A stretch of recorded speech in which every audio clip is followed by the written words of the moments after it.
it's almost time. We are very lucky. We only have three presentations.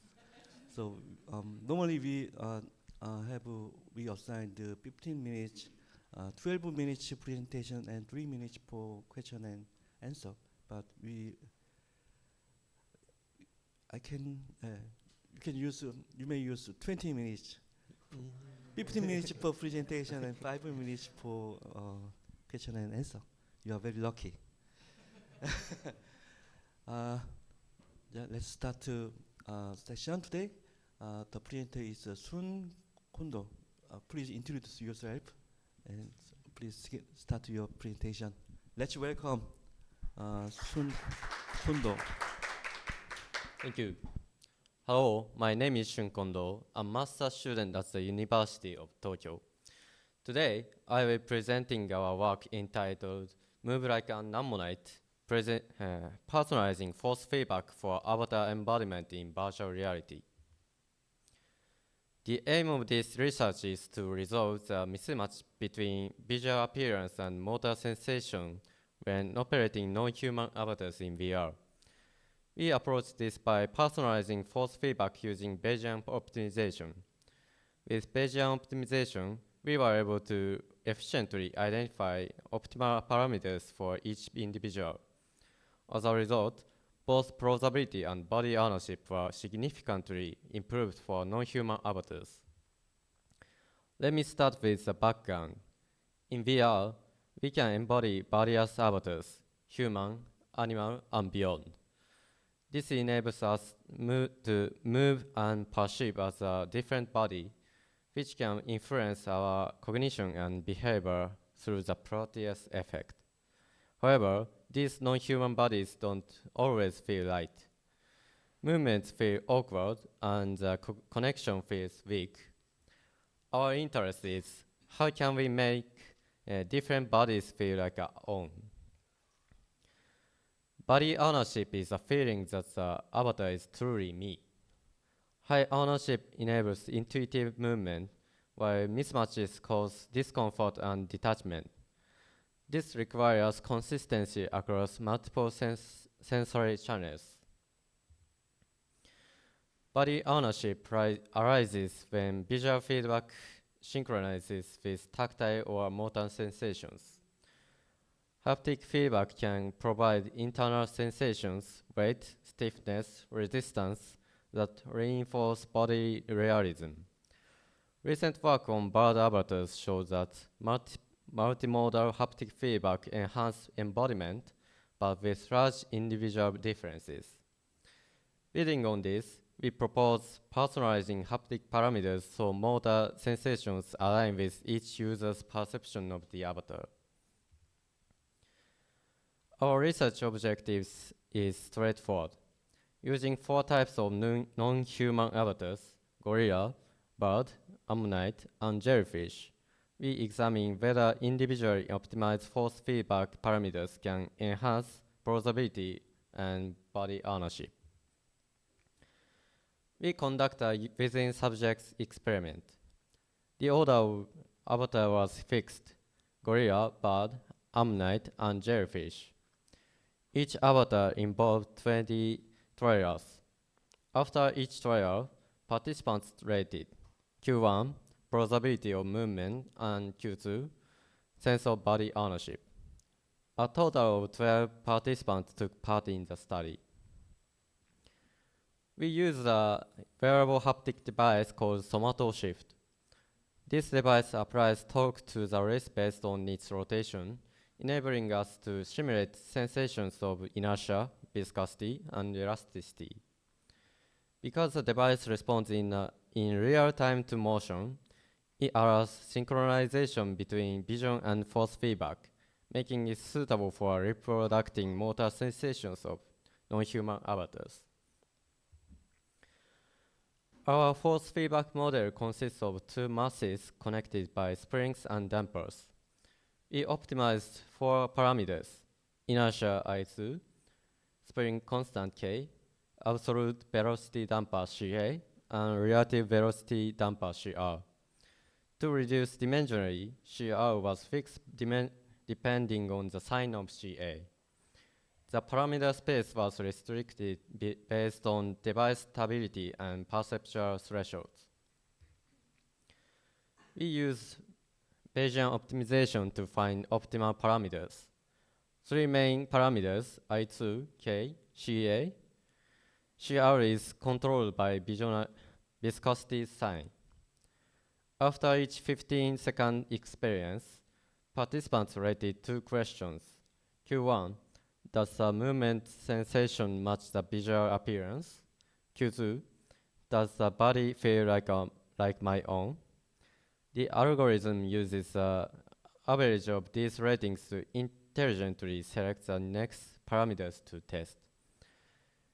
We repeated this for 20 iterations per avatar to find each participant's optimal settings.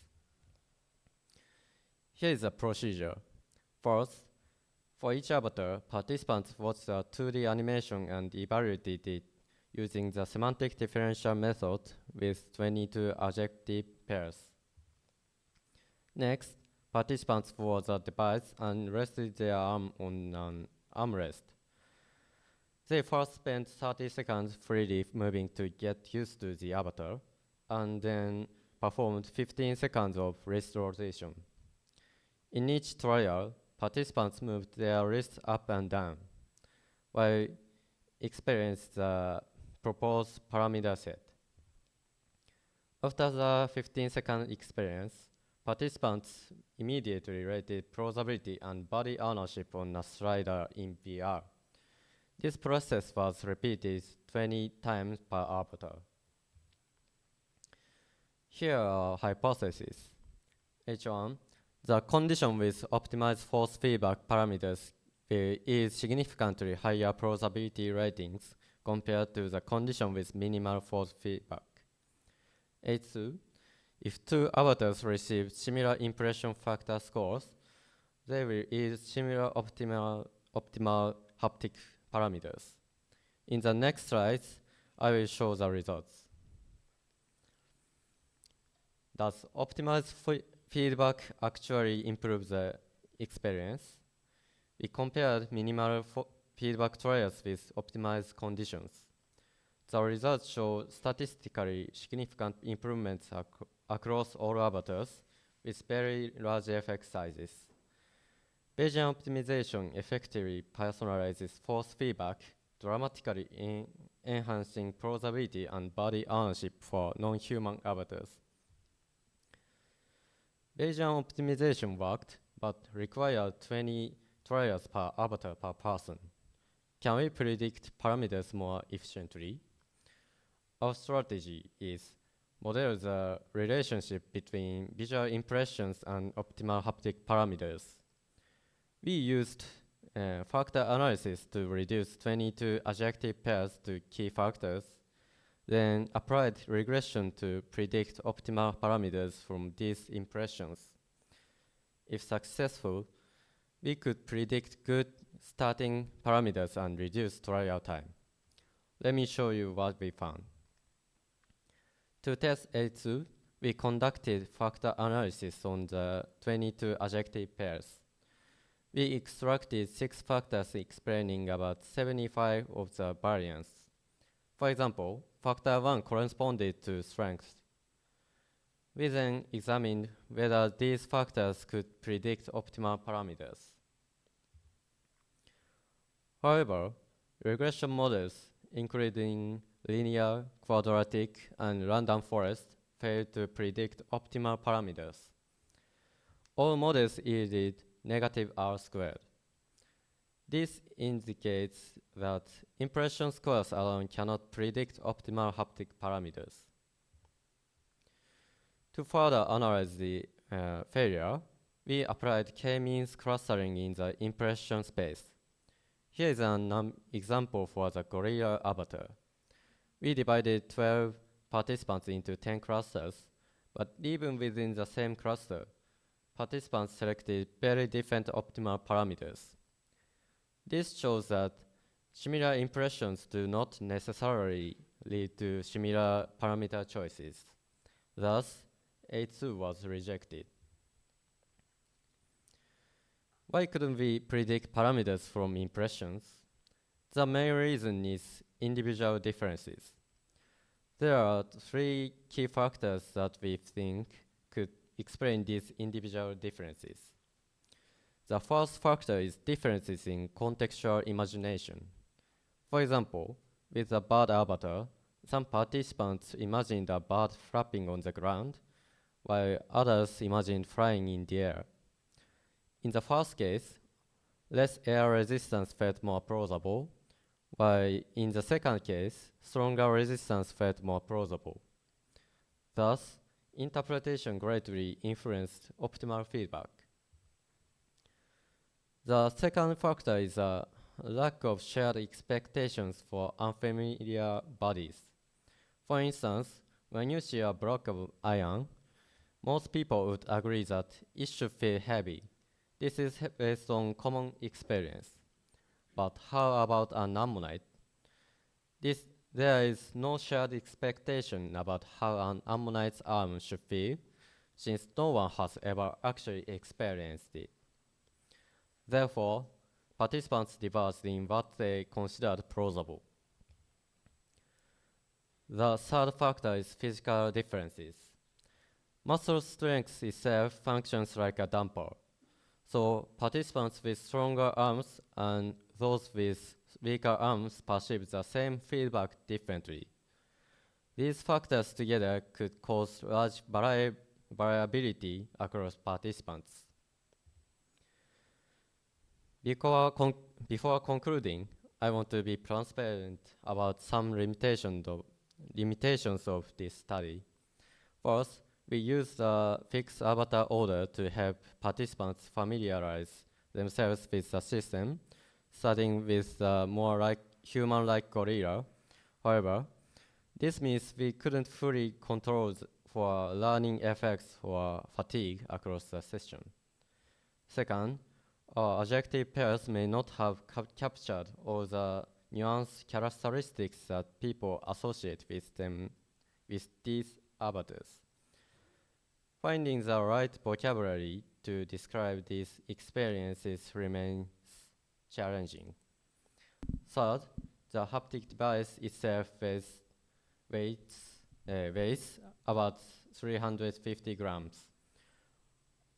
Over the course of 80 trials, this may have caused sound fatigue, potentially affecting later evaluations. Finally, our feedback was limited to wrist rotation only. While this allowed us to carefully control and study the haptic parameters, full body feedback system might reveal different patterns of personalization. That's all. Thank you for your attention. Yeah, thank you for the nice presentation. Does anyone has a question or comment?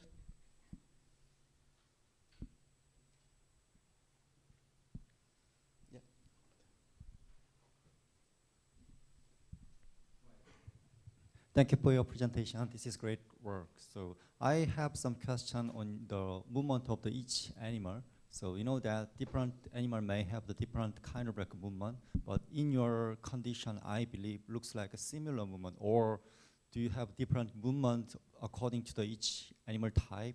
So I just have that kind of like a curiosity.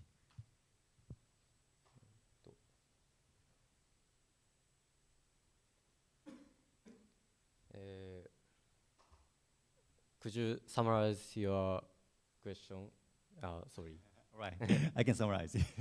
So, you know that human-like movement would be similar with the gorilla, but it might be different with a different animal, like a bird, like this kind of like movement. But the main experiment looks like a similar kind of like movement, just looks different type of the shape as well. So I'm just has some curious, like, is there any difference according to the movement type?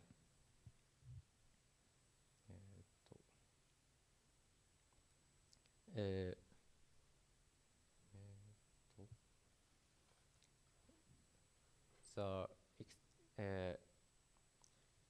participants, the movement was dislike, and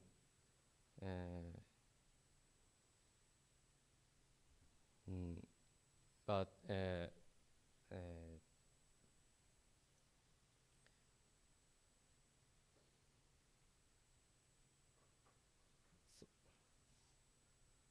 sorry, I'm not It's okay. I don't have any pressure. I don't Sorry. have any pressure. very sorry. Other question? In the meanwhile, I have one question. We know gorilla and birds and jellyfish, but how do you make ammonite animation? Ammonite's movement. Yes. I detached arm movement to this position, and then participants move the wrist and the arm, Ammonite's arms moves like. I see. The participant move their hands, then ammonite follow his movement, right? Yes. I see. Thank you. Any question or comment? If not, let's thank to our presentation.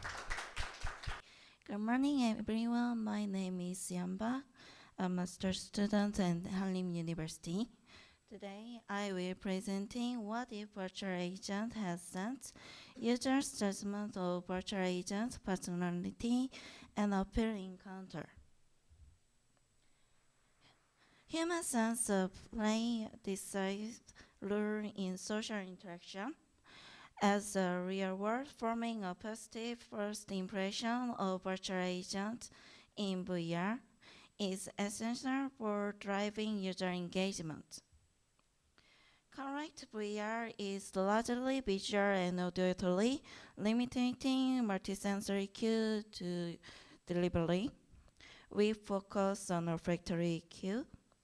This study experimentally tests how olfactory cue, when presenting alongside visual cue, shape user is perception of virtual agents in VR. Our study guides by two research questions. First, independent of visual cue, we test whether scent alone change impression and by how much. Second, we examine whether scent interact with non-verbal cue like gender and emotional expression to amplify or dampen their effects. Let me introduce the independent variable. First, olfactory cue. We use 4 conditions with no sense as the baseline, and woody and floral commonly marks the miniature and feminine scents, and plus unpleasant scent. Second, emotional expression was manipulated by a facial expression and gesture. Positive has smiling and with open gesture, and neutral have near expressionist with minimal movement. And last, negative has angry face with more aggressive gesture. Third, agent gender. We compare female and male agent under matched appearance control. Also, we use olfactory cue was between subject and motional expression and gender using within subject. And we use 3 devices. And main VR headset using MetaQuest 2 and measure biosignal with BioPeg MB160. And we also using olfactory device is a pen-based module attached to the MetaCast 2. Its delivery sends using sense pen liquid with cotton pad soaked in fragrance and includes the dedicated ventilation pen position in front of the user's nose. The ventilation fan is centrally located and is using air wind for ventilation. A total of 23 participants took part in the study. Each was randomly assigned to one of the sense group. As shown in the image on the left, the virtual agent entered the office from outside and remained for seconds while introducing itself and sent emotion begin at point. And later, ventilation is to clean the scent start as the virtual agent exits. And test count, we have 5-minute break and scent ventilation starts again.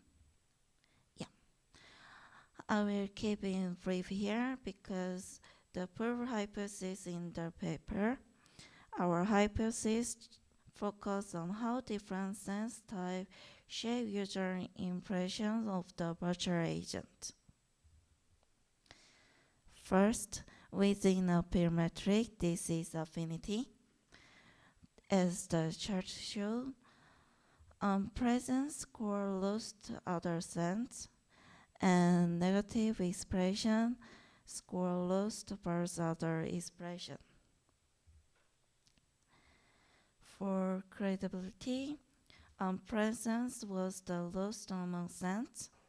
For realism, its specific UDIs was the lowest. For emotion, the results are the same as before. Negative expression score lost. Next, we do in the Big 5 metric. This is neuroticism.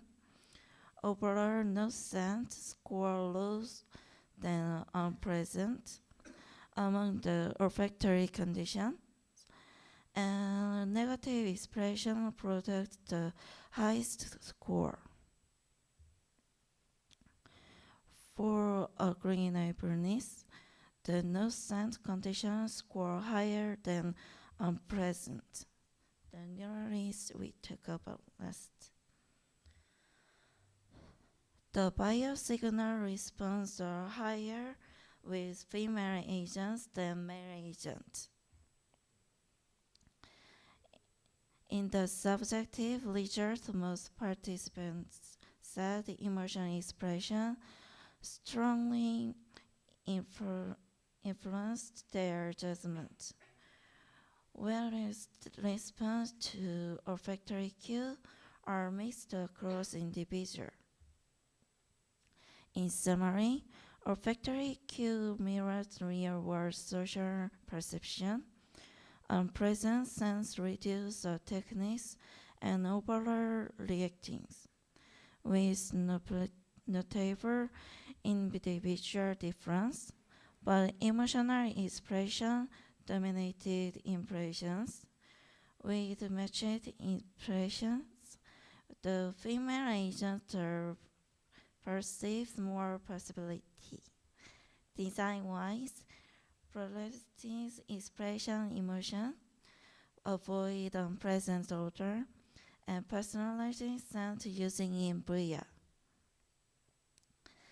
This study addressed only short-term encounters with a simple sample, and the range of scents is limited.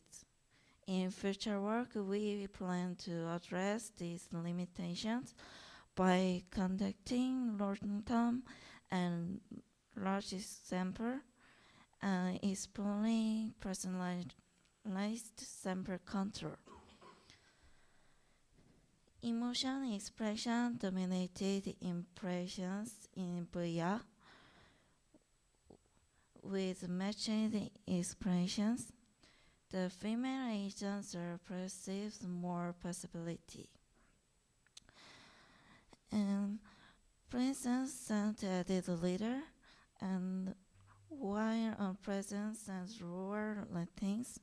So automating emotions avoid unpresent order and tailor sound to individuals. Thank you for your attention. Yeah, thank you, Yeah, Sion thank you. Bob. Any question or comment? Yep, please. Oh, hello, I'm Byung Jong from the Hanyang University, South Korea, and thank you for your presentation. I'm curious that would these effects of olfactory cues towards social perception to the virtual agent would have the similar tendency with the with the effects of olfactory cues in the real world, so that Yeah. like we are wearing a perfumes in the real reality to give more positive impression to others, Yes. and you showed that there were no to little improvements and toward the positive impression toward the virtual agents in the virtual world. So would this tendency will be maintained in the real world or not? That's the question that I want to ask you. Thank you. Yeah. Oh. Yeah. Echo. Wait a minute. Yes, we use these three filmer.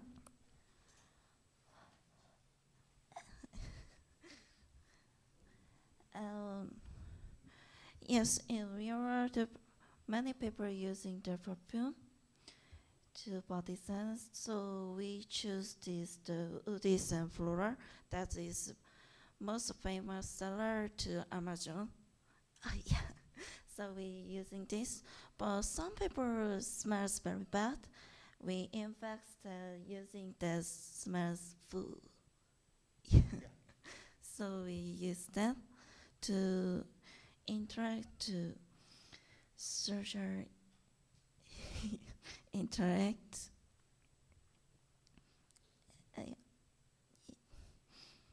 Yeah, Thank you very much. yeah. Thank you. Yeah, the other one. Yeah. Thank you.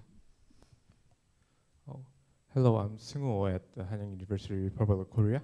Thank you for your presentation. I have one question. I think that sense of the smell is an easy sensation to get used to, but I wonder if the odor conditions had any effects on the experiment.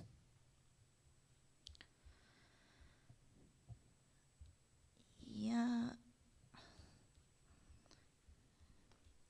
Yeah, I think that, but the sense is nothing to control which smell is strong or which smell is very weak. So, and some people is just smelling is make me tired. So we can use smell only the between subject and input the groups. So we try to individual, we can just only smell, and their think about the virtual agent have that smells. Maybe later we try to get the mixed scent. Yeah, thank you. Thank you very much. Any question again? Yeah. Wow. Yeah, she first, Thank and then.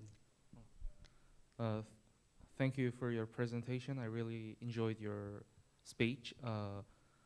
I'm just wondering that you said you used a smell of a poo for unpleasant condition, but I think a smell of a poo is quite strong compared to the flora or oozy odor. So maybe I was just wondering a bit weaker unpleasant scents, for example, like sweat or just a small body odors.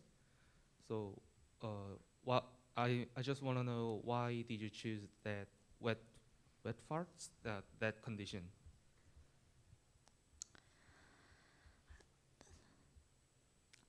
I think that is ask first auditor. I think the a little bad or little perfume smell is nothing too different, like no scent. So we choose a strong bad scent. So, and the sweat and other bad smell is just a little and not sale. So we choose the food. Yeah, Okay, thank you. thank you. He has another question. Thanks for your presentation.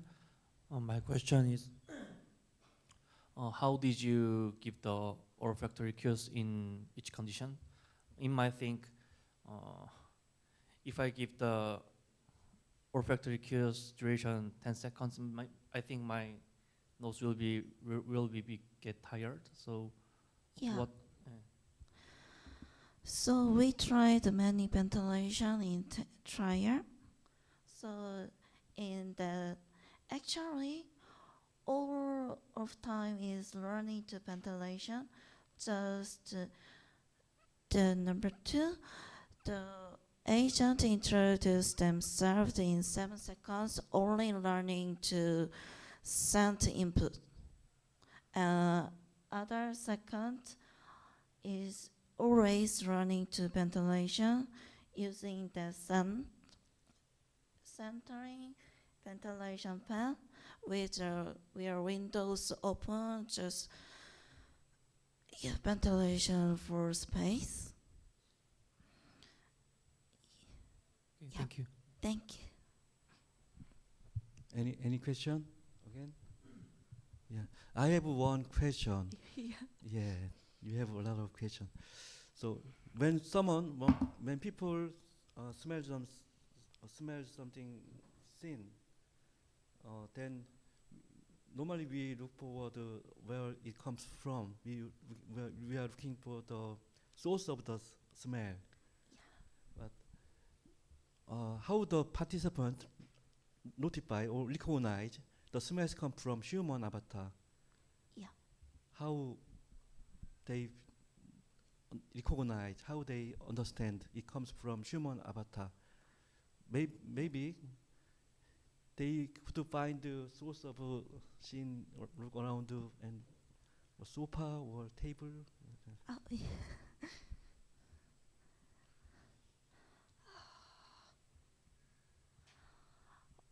We actually the simulation we are just a judgment to a virtual agent to who is working with me, and I want to him. I want to that virtual agent. We're choosing that. So, yeah, in the office, the human agent is coming, and how we are answering some question. How do you think about virtual agents? Do you want to work with the virtual agent? Yeah. So the place is make a office. Yeah. Okay. Yeah, let's thank Xian Ba. Thank you. Yeah, hello everyone. My name is Yao Zhen, and I'm very happy to introduce our work called Personalized Notification Urgency Classifier in Mixed Reality. So, as for our motivation, since like the mixed reality is becoming more prevalent, however, mixed reality notifications are more disruptive compared to mobile one. Like unlike mobile devices, users can't easily distance themselves from like the mixed reality interfaces. They have to take the headsets completely off to get like isolated from the like disruptive notifications. However, like being completely isolated from notifications will cause anxiety and like the loneliness. So the challenge will be how to reduce the interruptions while maintaining users awareness of the urgent notifications. Previous work has they identify sender and content as the primary factor for notification urgency, and then they develop called intelligent mobile notification classifiers. However, those classifiers normally took from 2 to 4 weeks to collect the data.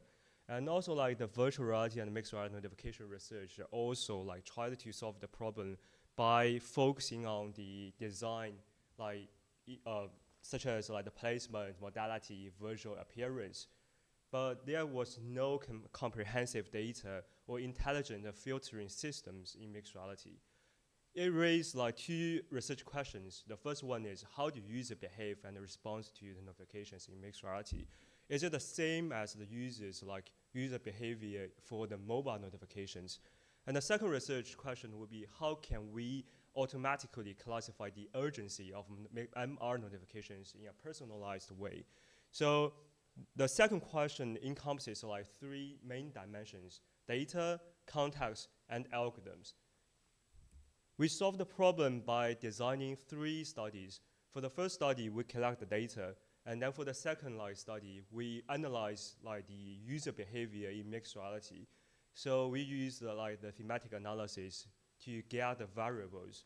And the last one would be the algorithms. We develop algorithm to classify the urgency for mixed reality notifications.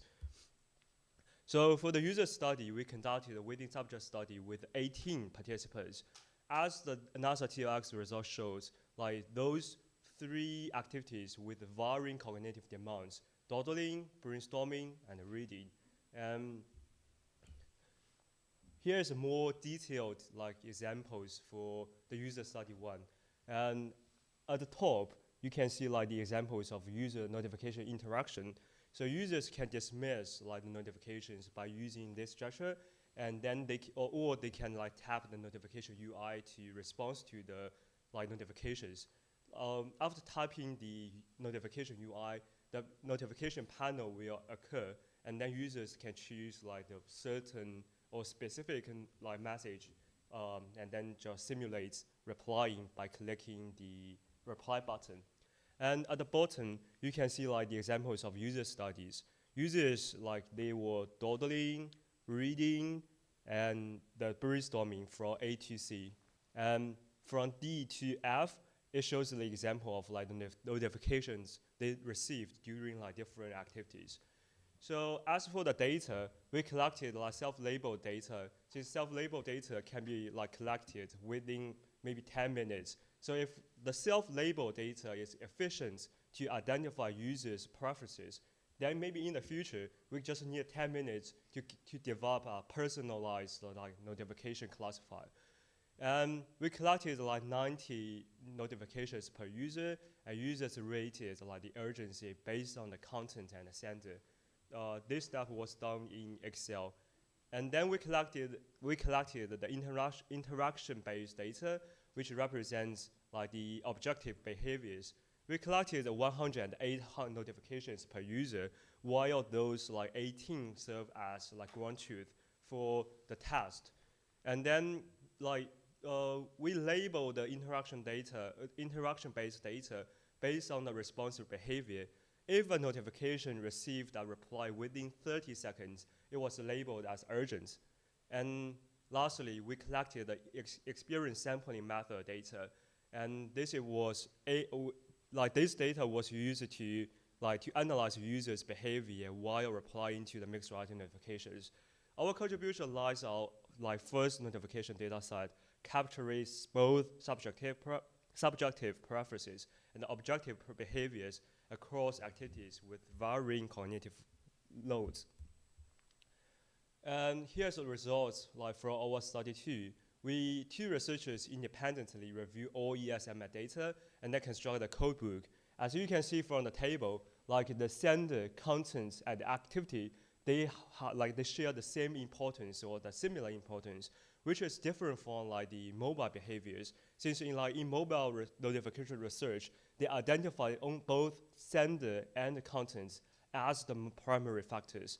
So maybe the main reason for for the mixed reality users, they might identify activity as the important factor while considering whether the notification is urgent or not, because the activity has more disruptive factors, or activity can influence more user behavior in mixed reality.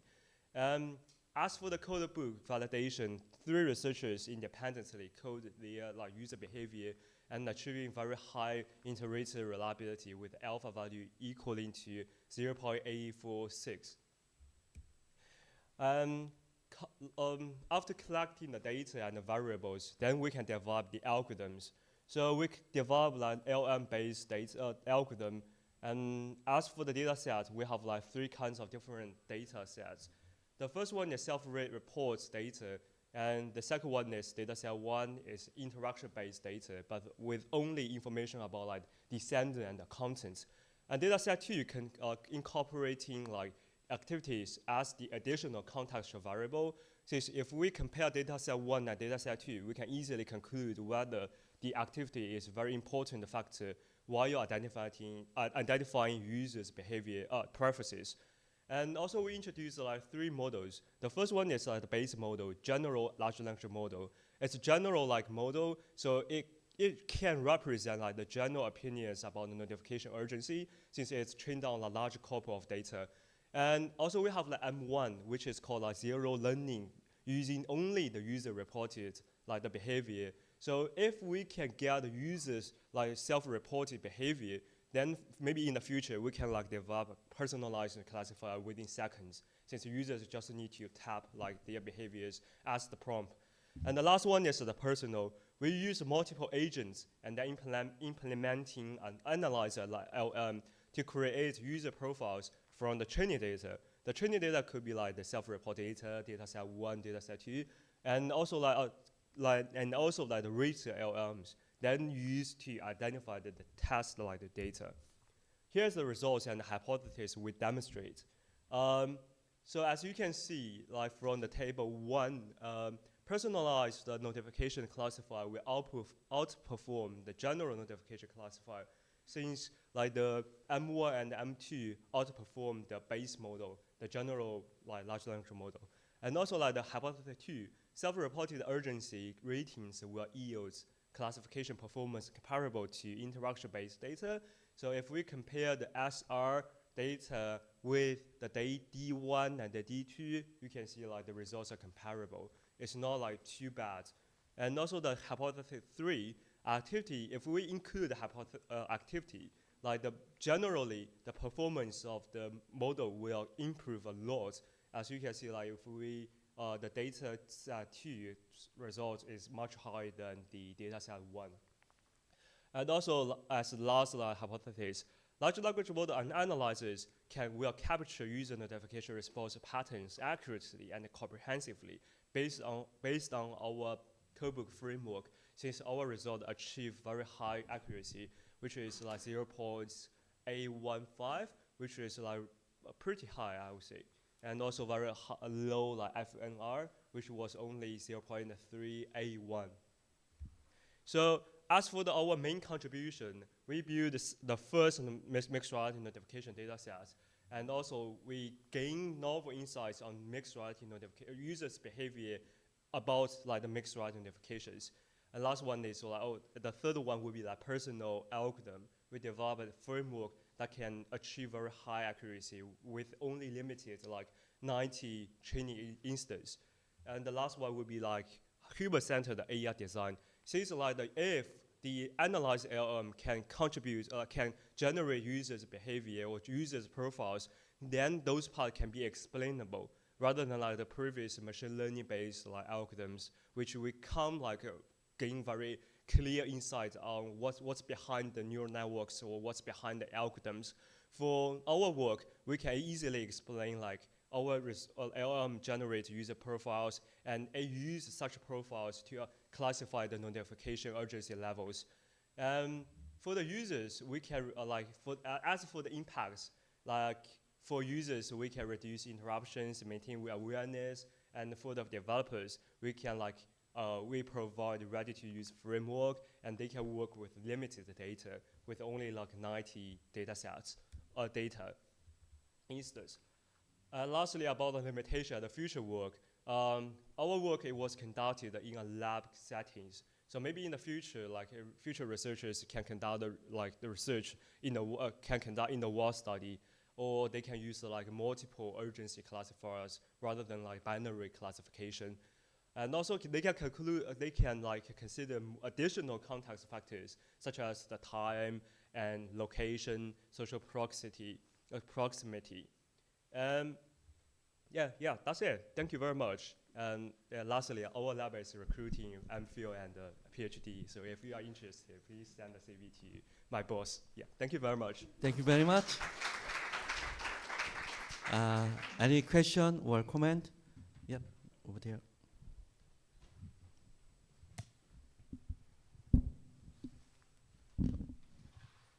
Oh, okay. So thank you for your presentation in the first. I know it's quite out of your focus, I think, but I want to ask, were the participants could be classified into two groups? For example, like some people are obsessed with removing the notifications on your UIs, and some people are just fine with their thousands and thousands of notifications popping up. So if you want your participants' behavior was either one of those, were there any differences between them, or were they instructed to remove the notifications no matter what happened? Thank you very much. So for our user study setting, we just simulate the daily activities. So users can choose either to dismiss notifications or reply to the notifications based on their perceived like notification urgency. But we do observe like some users, they may like dismiss all the notification during the activities, but some will like, I would say like user behavior is very complicated. So we can't conclude like we can classify users into two groups. There will be multiple like behaviors. Some people might reply all the notifications, and some will choose some like notifications to reply because they think that the sender was their boss, and they think no matter what content was. So if the sender was the boss, it will be like important. And some like users, they would say like if the sender was boss and he or she will get annoyed, so he or she will choose not to reply the notifications. I would say like users will have like very complicated user behaviors. Yeah. Okay. Thank you. Thank you.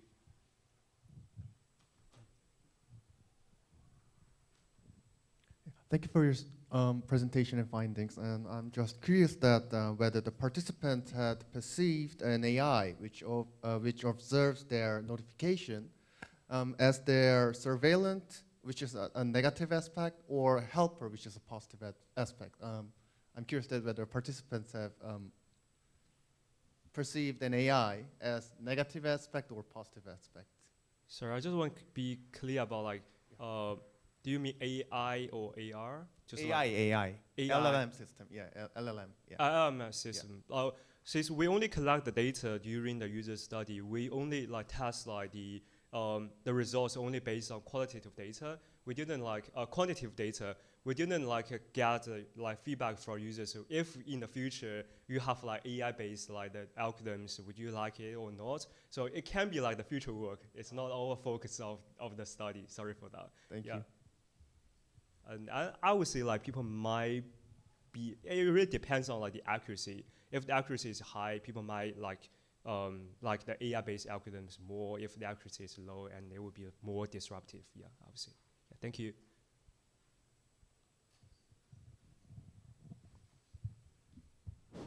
Hello, thank you for the presentation. So I want to point out the difficulty of the personalization because some messages might deemed urgent, even though it's the same content. Sometimes it might be classified as not so urgent. So it'll be all dependent on the context and the activity. So was there any contextual information that was the most helpful to determine that, whether this is some messages are urgent based on certain contexts, whereas some are not? So based on based on our like thematic analysis, we would say like sender content and activities will be like the primary contextual like factors determine whether users will perceive like the urgency levels of like people will perceive whether the notifications are urgent or not. But it varies from person to person. I would say like this. That's the reason why we design like personalized algorithms rather than general models. So some people might consider activity is the most important, like, but the sender doesn't really matter. But some people would say like, if the sender is my boss or like my teacher or my friend, I will reply all the messages. So I would say like it really varies from people to people, and also our user study was conducted in Hong Kong, but like I mean just like people who have like different cultural backgrounds, if we apply such like application to Europe or USA, like it might varies, I would say. Okay, thank you. Thank you. If there are no further question, let's